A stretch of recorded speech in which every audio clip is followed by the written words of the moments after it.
All right, so Hello, hi, welcome. it's April from Sacred Roots and Jessica from A New Moon, and we're gonna do a brief summary of this week's astrology. Um, so let me go ahead and find my notes on that. So basically, last week we came out of Mercury retrograde. Um, Mars moved into Scorpio and the Sun moved into Sagittarius. So Mars moving out of Scorpio is a big deal, or moving into Scorpio is a big deal because the masculine energy as a whole has been in this space of like teeter tottering back and forth, weighing what is fair and kind of sifting through that. And then when the masculine moves into Scorpio, it's more focused, it's more stealth, it's more ready to commit to things, actions, than it would be in the sign of Libra. Mercury going direct, like I've talked about in the past, the way that the planets work is they go around, and then when they get to that point, when you think about if you've ever been in a ride or anything like that, there's a point in that before you curve around where it's like and then it slingshots around again. So that point of stress is where it's at when it's in that retrograde cycle, and the earth keeps moving forward, so it's not going backwards. It's just at this point of kind of standing still, and then earth continues to keep moving, and then once it's done with that intensity point, it starts to move forward again and come around. Now, depending on the different planets' speed or whatever it is, the size of the planet is how fast it will come out of the retrograde cycle. So Mercury right now will not be out of shadow period probably until next week. So we're still retracing all of those steps But that we were. Mercury is the fastest planet, so it does move quite fast. Yes, it's the closest to the sun. So it only takes about a week to kind of get a week and a half to get out of its shadow period versus like a planet like Jupiter or Neptune or Saturn is going to take a little bit more time, maybe 3 weeks or more to get back to its degree that it had stopped at. So Mercury, so we're still dealing with covert secrets, communication, and that's why the reason why I'm going over that is because the theme of this week is all about like we see our vision. So the sun is in Sagittarius, so we see the vision, and then we feel like we have all of these different feelings that we're feeling, but we don't necessarily have the ability to connect the heart and the mind through the throat chakra. So to communicate what it is that we have been working through.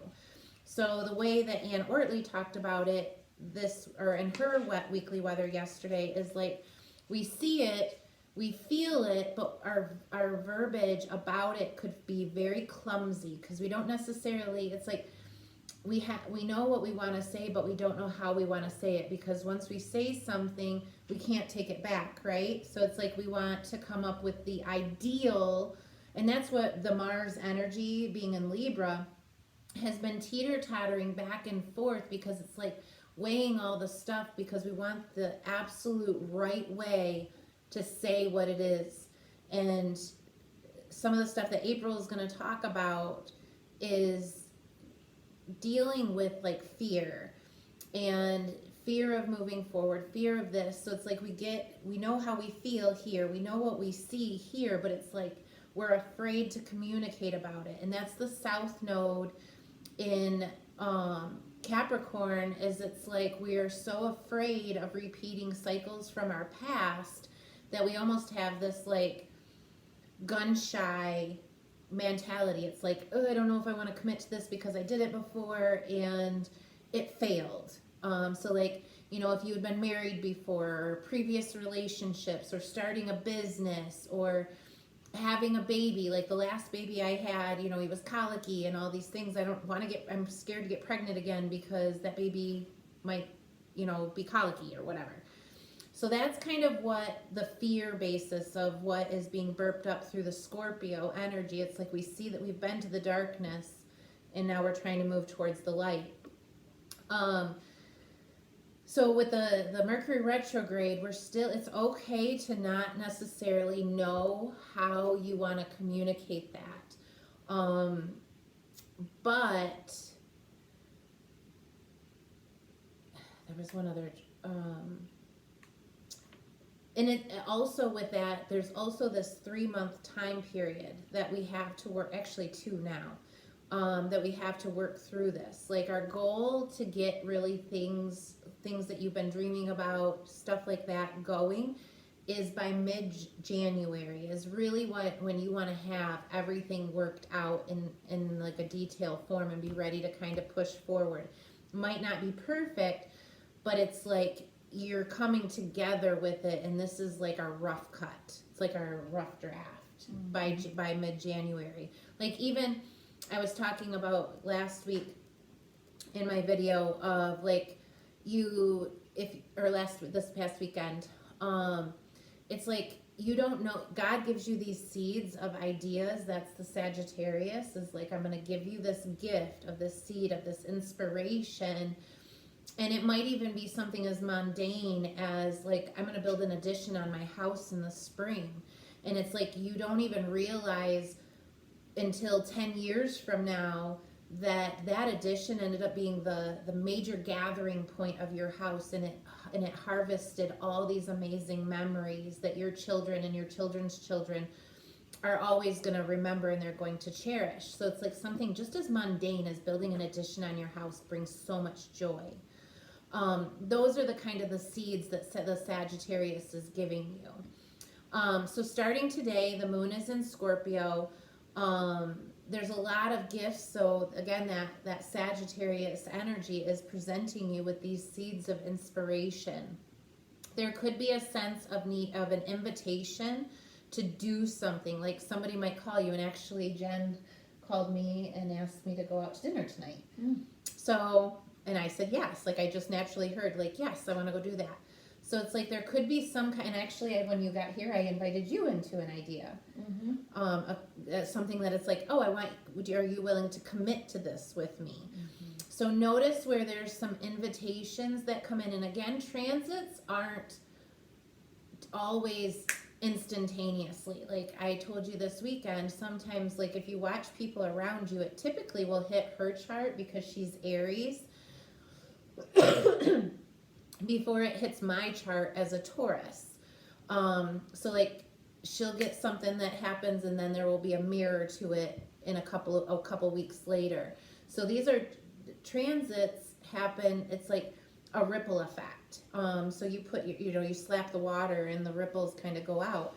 Well, if you have a rock here and a rock here and a rock here, the ripple's going to hit this rock first before it hits that rock. Is kind of like how a transit hits. So today, and also you could feel like, everything's kind of busy. So be mindful, because right now the energy is to pay attention to the signs and the synchronicities and things that are directing your path. So it's like you might be busy and chaotic, but also be mindful. So it's like the yoga philosophy of the lotus, of like be the calm in the muddy waters, or something like that is the lotus. Well, I mean, it has that beautiful flower, but it all starts in the mud, the muck. Yeah. So it's like be mindful in this chaotic energy. There might be something that is going to need for adjustment. So like even as we were talking about our business plan today, it's like, okay, we had this framework and then we started to make little adjustments and tweaks to it. So there might be different things that come up today that ask you to tweak something, and be open to that, be flexible and mutable through that. There's also energies where things are being pulled apart. So there's going to be an aspect later today, probably more in the evening, that might cause something to come up that might be a discerning point of view, or you might have an argument with your child where it's like they go storming off to their bedroom. It's like, or you have to tell them no. They ask you to do something and you have to tell them no. So there's that kind of energy where it's like trying to pull apart old, how do I want to say this, like conditioning, like it's challenging you to think differently about something. So that child that you might get into an argument with later, they're challenging you on purpose because they're challenging your perception to get you to shift it in a different way to go forward. So these separating aspects are all happening in that to kind of get you to think about things from another angle. I see it as the Scorpio working through and then toward the Sagittarius. As, working through, getting rid of what you don't need to reconnect with that direction or that purpose, philosophy, ideals. So that's today. Tomorrow is the new moon, and in Sagittarius, it's happening around 10 a.m. And this, if you want to talk about Sagittarius a little bit, what that means. Okay, so at a new moon, that's when the sun and the moon are right next to each other, supporting each other. Again, meaning that our emotions in the moon space and then our ego in the sun are going to be aligned, which is really good for setting new intentions.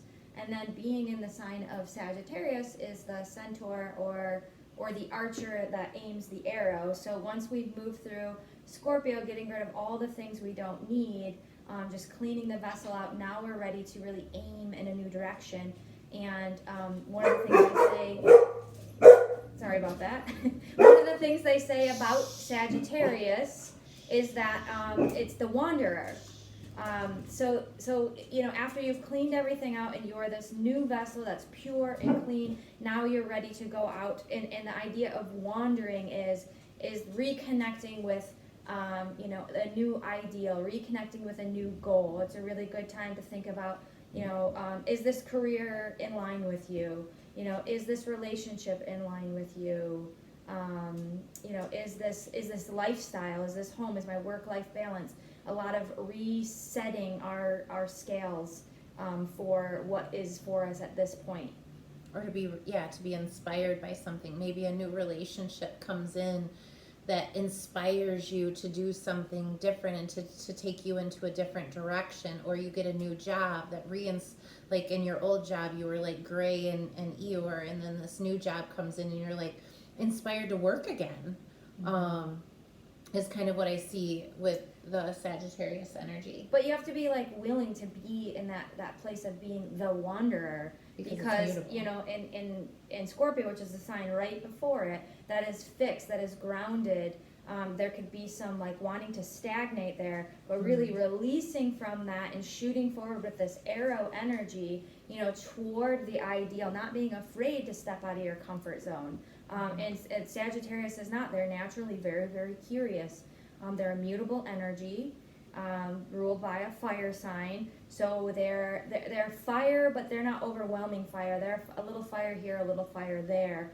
And they have the ability to be flexible because of their mutable energy. Where Leo is more fixed, like a fireplace, and Aries is more cardinal, like a match. So where Aries energy is more a short burst, like a 5K, the Sagittarius I would be, is a little bit more like a trail run, like we're going to go here, we're going to go there. And then the Leo is more like a marathon where it's like a long, spread out over a long period of time. So tomorrow, as you start setting your new moon intentions, thinking about what has been in your environment recently that has been inspiring to you. That could be a song, that could be a movie. Maybe it's, somebody else inspired you to pick up, let's just use yoga. Like you had a friend that came in and said, you've never done yoga before, and somebody else inspired you to do something. So just noticing what has been inspiring you to create change in your life that might set you into a different direction. And then when we do manifesting, we write down and we have a kit that we have for sale where it's like we brought forth the fire because Sagittarius is a fire sign. Oops. I don't know if I can make that stay. We picked the Palo Santo to draw in positivity into our life. The rosemary, which we don't have just yet, that is to the essential oil or the essence of that herb For is clarity, To And be able to help you focus. focus, really. Mm-hmm. So when you're wanting to focus on, what you're wanting to draw in your life, the manifestations, your prayers, to bring abundance, it's the ability to really focus in on what exactly that really looks want. like. Yeah. So when we do manifesting, so we would light a candle just to kind of draw your intention onto something specific, and then go ahead. And then the Amazonite stone or crystal here. Which gives you also calmness within the mind, and it draws your focus, and it's also to draw stuff towards you. So we write down, new moon is all about sending those wishes out into the universe. So experiences that you haven't had yet, but that you would like. So like if you want a new job, it's like you would write down 10 things about that job that you would want. So, flexibility within schedule. I want to work around people that are uplifting. So you would just not attach to, I want the job here at this place, this specific place. You put in the words that would represent, so because you don't want to close yourself to opportunity either. So a little bit more on this Amazonite stone. It's a stone for hope, truth, and courage.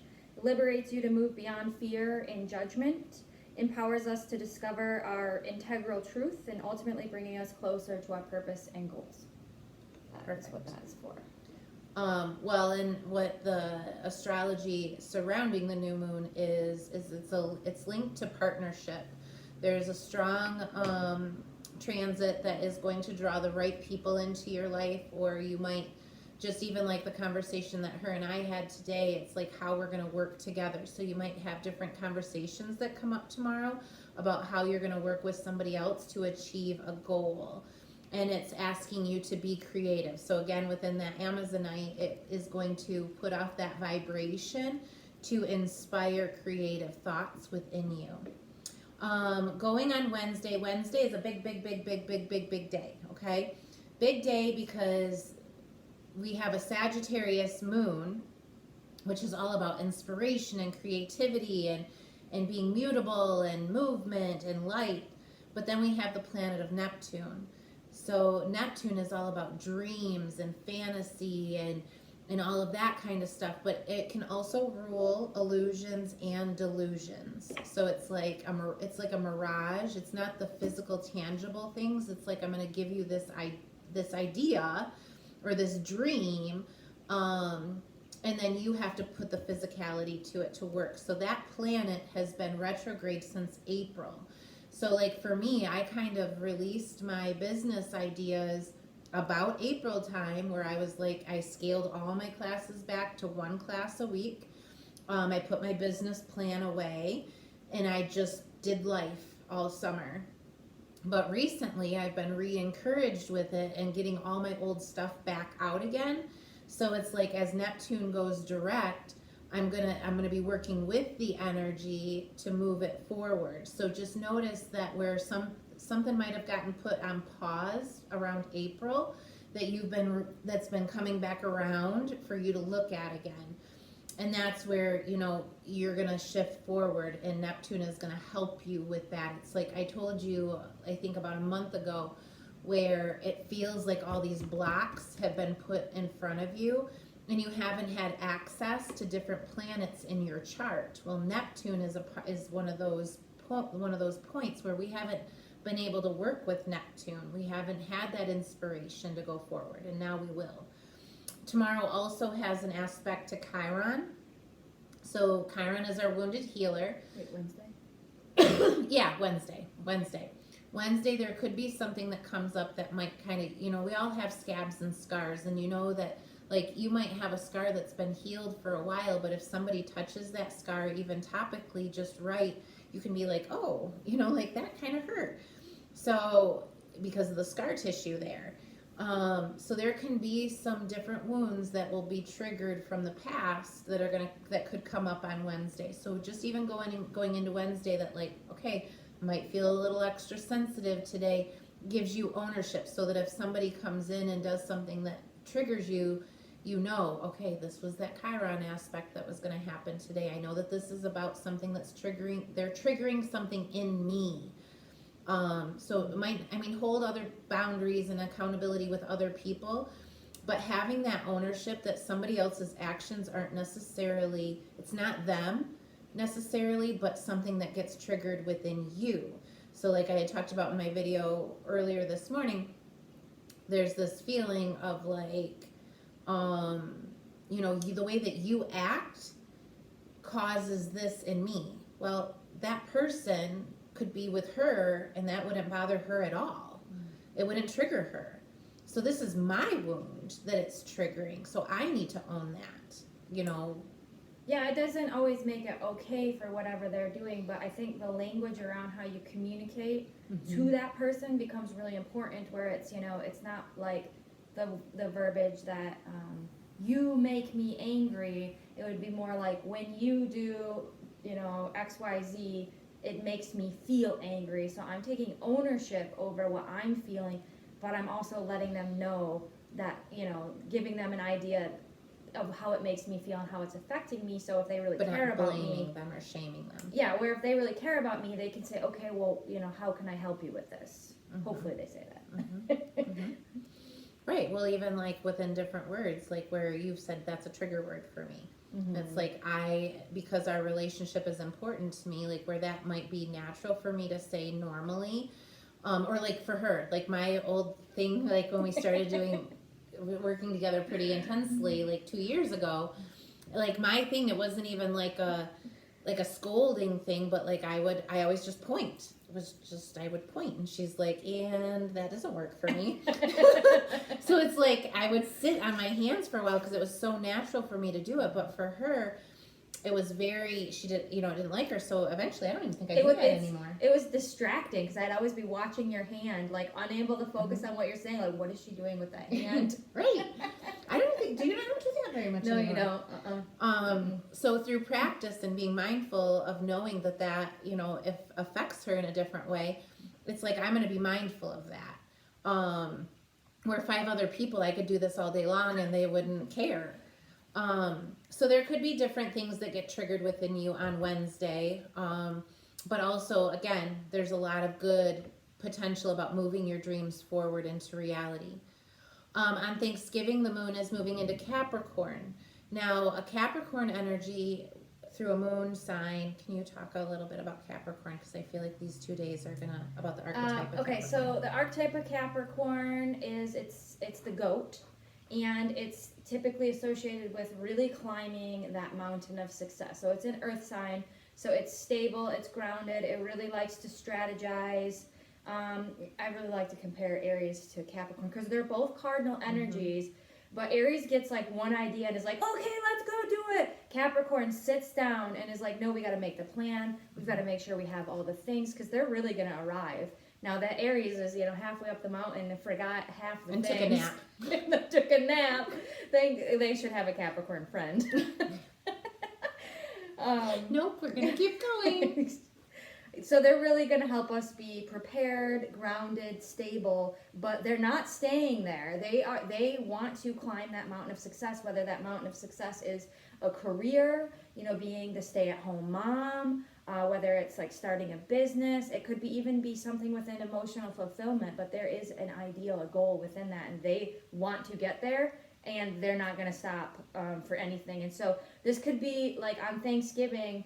This could be an energy that is really driving you towards something, so we might need to be a little patient. Especially being surrounded with family. Yeah, because that cardinal energy really wants to go somewhere and do something. It doesn't like to be stagnated.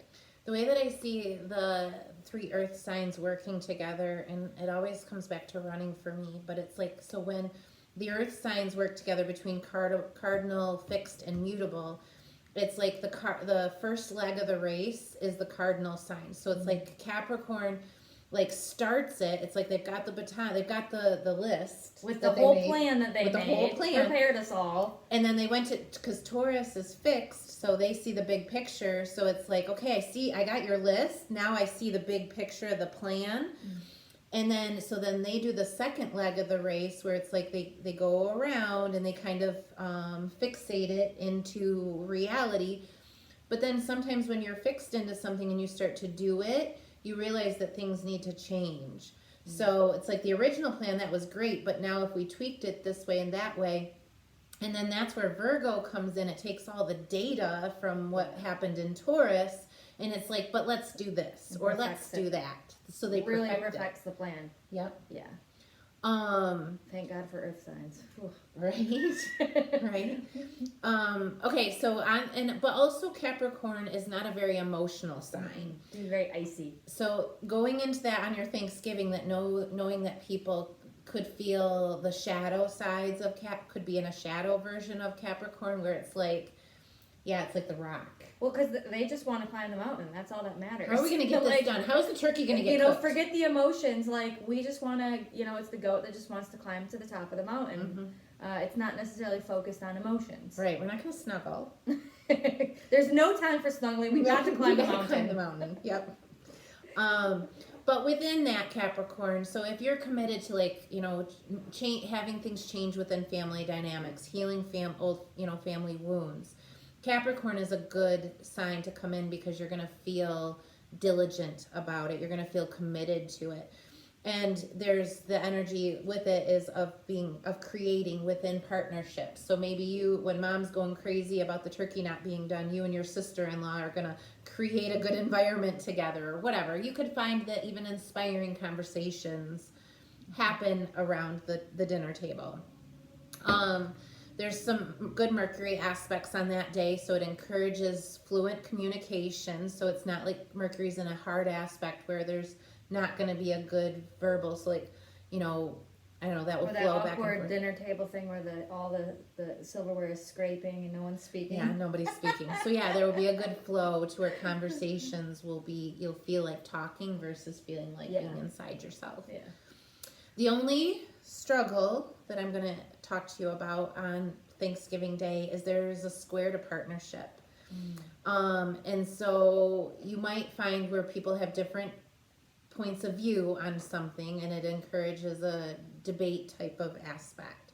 I would steer very clear of debating with anybody on Thanksgiving Day. No political talks. No political talks. Nope. It's almost inevitable to come up in my family. Yep, and I would avoid it at all costs. Because what that's going to lead to is you are going to see clearly where other people stand. It's going to be a seeing thing, so you're going to walk into the room and you're just going to know. Like, there's going to be something that comes up where you know very clearly what's going on behind closed doors. And then I talked a little bit this morning about you can't unsee something. So there's going to be something that is seen, and it's like, now you know, where you might have been guessing before. Now it's clear as day of what the deal is.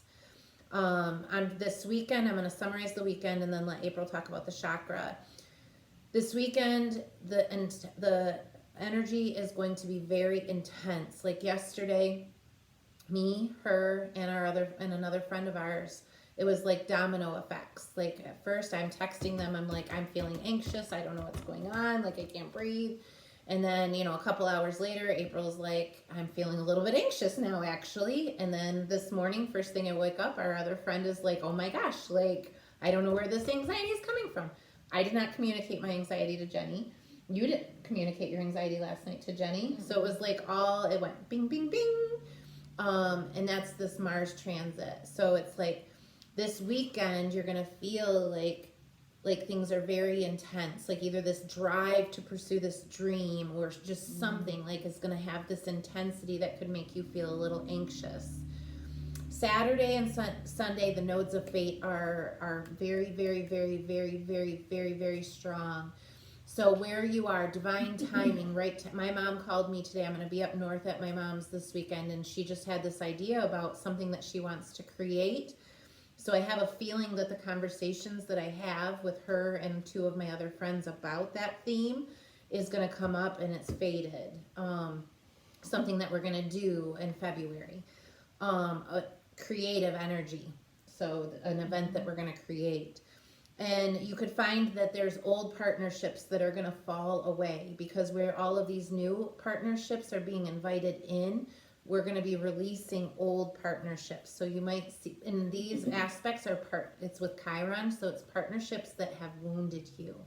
So it's somebody that's come in to your life that you know has hurt you, and you've gone through that scale of balance to where it's like, unfortunately we're gonna, our road is ending at this point. So you might find that something has to be let go this weekend. But Sunday is like another, like, again, these partnerships. Sunday has aspects where it's collaborative, good, encouraging partnerships. Um, you're going to have the energy to push through, to go to new places, and you might feel more personal power where you're going to take a stand for yourself in one area or the other.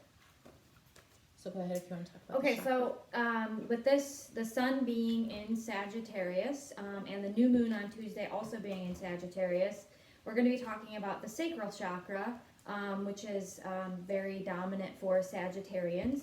So again, their ability to create. So the sacral chakra really being a center of creativity, where a lot of our emotions arise from. The mudra for the sacral chakra, so the thumbs come together, and then the right hand sits inside the left hand.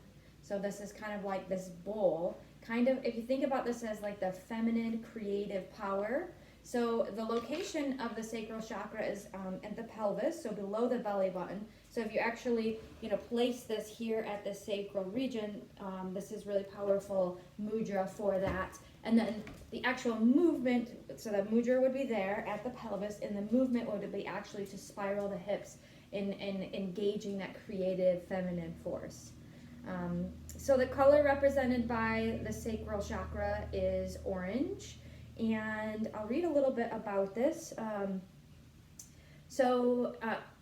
Did we introduce chakras in general? So chakras are just portals of the energy centers in our body. They all line up with the spine, and there are 7 of them total. So the sacral chakra has to do with our physical well-being, as we learn to honor the body by giving it what it needs to thrive.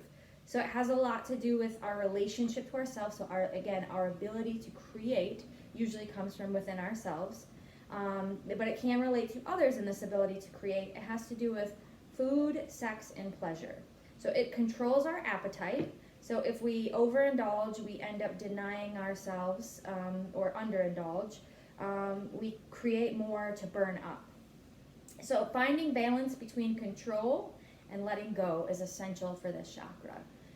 So again, between control and letting go. So that's like overindulgence, underindulgence, over self-care, under self-care.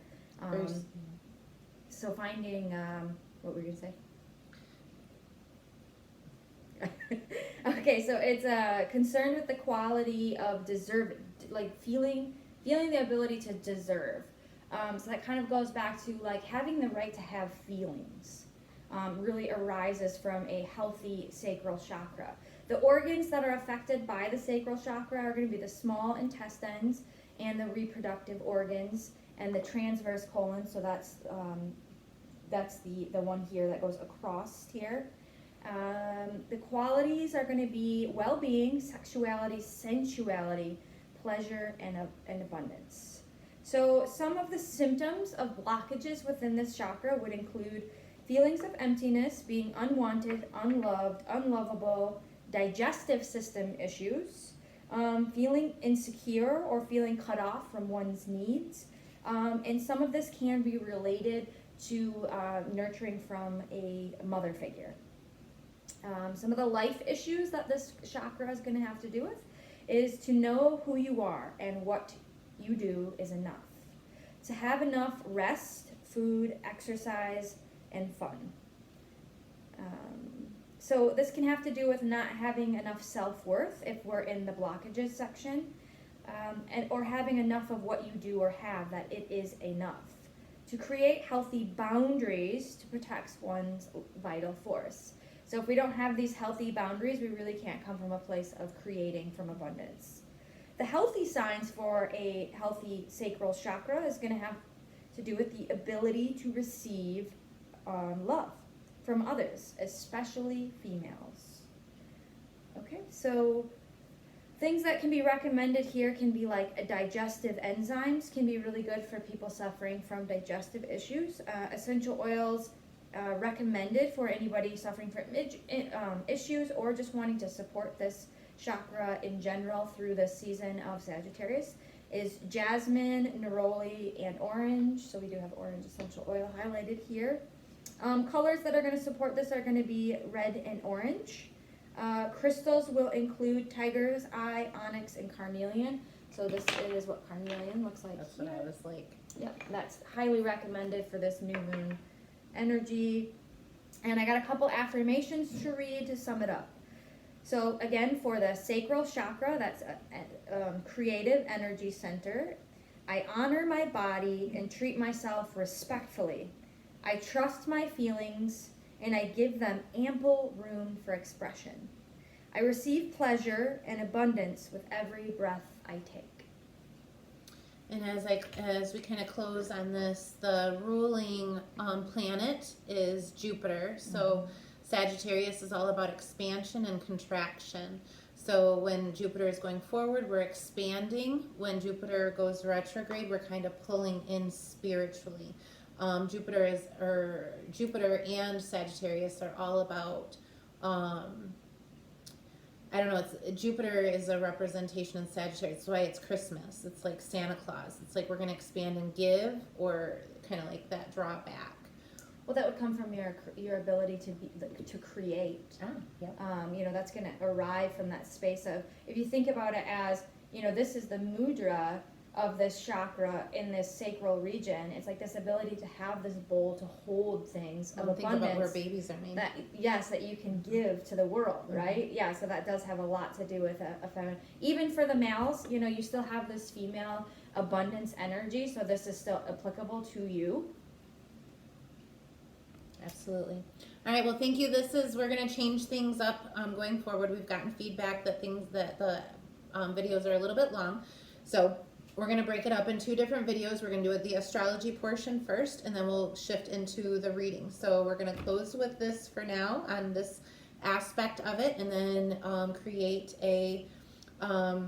do a video on the reading that we have pulled out here in front of you. So we'll hope that you will join us and following the link below this YouTube video to get the reading that goes with it. So thank you and have a good day. Namaste.